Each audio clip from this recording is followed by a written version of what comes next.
Allah saja, tidak yang lain-lain gitu.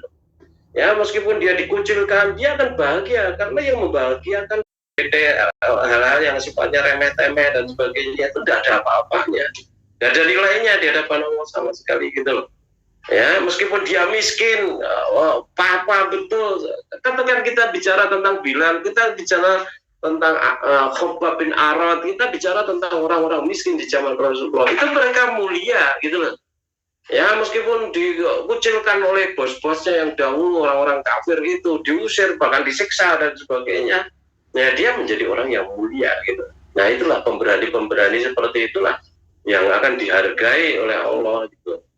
Kita bicara mental, kita bicara akhlak. Rasulullah sendiri itu kan mengatakan bahwa innama bu'istu liutammima makarimal akhlak. Sesungguhnya aku diutus hanyalah untuk menyempurnakan kemuliaan akhlak, ya. Nah, mulianya akhlak itu juga karena berani tadi ya, menegakkan kebenaran, kan itu tidak takut kecuali hanya kepada Allah, tidak mencintai yang lain kecuali karena Allah dan sebagainya. Semua amal perbuatannya itu karena Allah saja. Dan itu memang betul-betul dia niati untuk mendapatkan itu Allah gitu. Ya, maka orang yang seperti itu akan merasakan kebahagiaan meskipun miskin, akan merasakan kebahagiaan meskipun dikucilkan, akan merasa bahagia apapun yang terjadi pada dirinya gitu loh.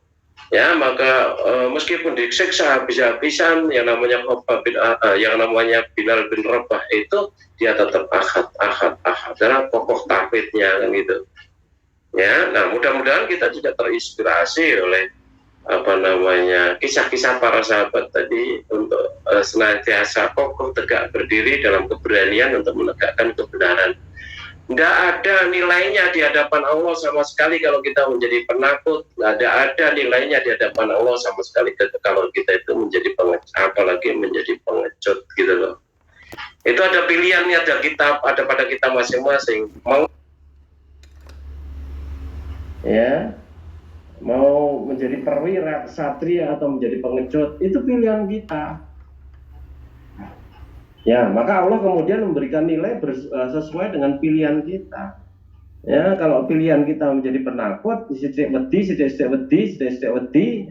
sudah syirik. Pengecut juga begitu, sama saja gitu. Ya. Nah, termasuk makanan yang dikukus tadi, jangan menjadi pengecut seperti itulah. Ya, artinya kalau kita tidak akan mati makan dengan ikan atau apapun yang kemudian kita bakar sendiri atau bahkan mentah sama sekali, yang penting halal, tidak apa-apa gitu loh. Itu orang-orang di kampung-kampung itu yang dia biasa nyembelih wedus untuk korban itu ya. Ini saya bicara orang-orang di kampung-kampung itu ya, bukan di majelis ya. Itu mereka itu baru nyembelih begitu, kemudian isek daging segar baru sembelih, itu kemudian nyeplos torpedo ya, nyeplos torpedo kanggo bat katanya begitu. Itu mentah juga, itu langsung diceplos gitu aja, enggak ada masalah. Jadi timbangannya makan yang kemudian bareng-bareng dikukus karo babi lebih baik ya sudah, saya makan mentah saja tidak ada masalah kan gitu, daripada yang ngono kuwi kan itu. Takut miskin lo biye masak sendiri atau gimana kan itu, jangan ikut-ikutan seperti itu. Begitu Mas, mudah-mudahan bisa dipahami. Oke, mungkin yang bertanya ini masaknya karena untuk majikannya Ustaz, jadi bercampur dengan diri kemudian sebentar. Iya. Dilanjutkan pertanyaan selanjutnya Ustaz. Ya. Assalamualaikum warahmatullahi wabarakatuh Ustaz. Waalaikumsalam warahmatullahi wabarakatuh. Mohon izin bertanya, apakah sholat yang tasyahudnya satu kali itu duduknya iftirosi atau tawaruk? Seperti dalam sholat subuh itu yang benar duduknya iftirosi atau tawaruk. Kemudian yang kedua Ustadz, mohon pencerahannya tentang yang disebut hadis kufsi. Atas pencerahan saya ucapkan terima kasih Ustadz.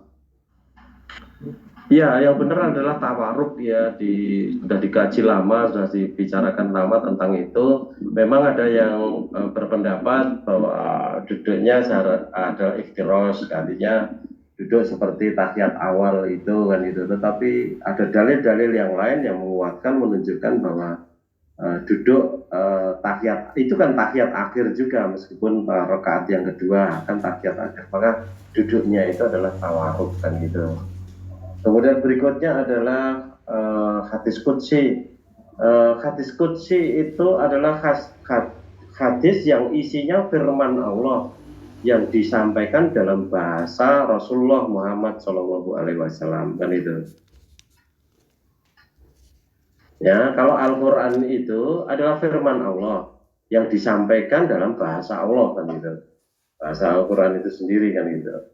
Nah, sedangkan Allah juga berfirman dalam konteks yang lain, kemudian dengan bahasa hadis gitu ya, bahasanya Muhammad Rasulullah SAW kan itu. Yang seperti itu, hadis yang diucapkan oleh Rasulullah tetapi sebenarnya adalah wahyu dari Allah, itu disebut sebagai hadis qudsi kan gitu. Jadi qudsi juga tidak ada hubungannya dengan sanad sama sekali ya. Hadis qudsi bisa saja dia itu dhaif ya, kalau memang sanadnya dhaif kan itu. Nah, hadis qudsi juga bisa sahih kalau memang sanadnya juga baik kan itu. Jadi sekali lagi bahwa hadis qudsi itu adalah firman Allah yang disampaikan dalam bahasa Muhammad SAW dan itu dalam bahasa Rasulullah SAW, dalam bentuk hadis, bukan dalam bentuk ayat Al-Quran yang itu adalah firman Allah sendiri itu. Begitu Mas, mudah-mudahan bisa dipahami.